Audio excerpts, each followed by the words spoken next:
Good morning everybody, it's JPR, and today we'll be discussing the one major thing that Pokemon fans are missing from Pokemon Omega Ruby and Alpha Sapphire, the Battle Frontier.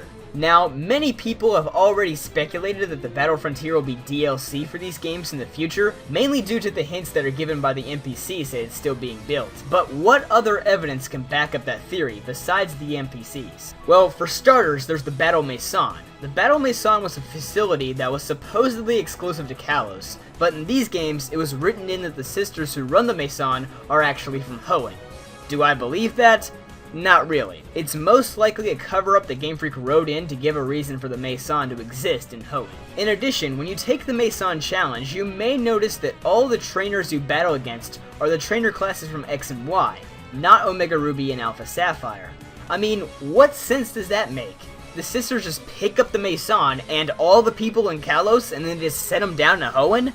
I don't think so. Now, if we go back to Generation 3, the Battle Tower was in Ruby and Sapphire's postgame, but when it appeared in Emerald as part of the Battle Frontier, it wasn't exactly the same facility. Same thing goes for Generation 4, where the Battle Tower makes some minor changes between the first two games and Platinum. If you'll notice, the Battle Maison pretty much makes zero changes from X and Y to Omega Ruby and Alpha Sapphire, besides different NPCs roaming the halls. It all tells me that the Battle Maison was hastily added into Omega Ruby and Alpha Sapphire because Game Freak ran out of time to make the entire Battle Frontier. Also, if you take a look at the entire Battle Resort Island, it seems rather large for just a single facility. The island has a lot of empty space for other facilities. Also, if we take a look back at Pokemon X and Y one more time, remember that those games were announced on January 8th and were released on October 12th.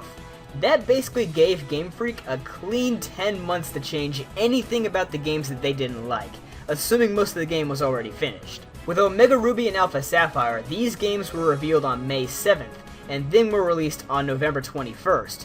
This only left 6 months for Game Freak to make additions to the games.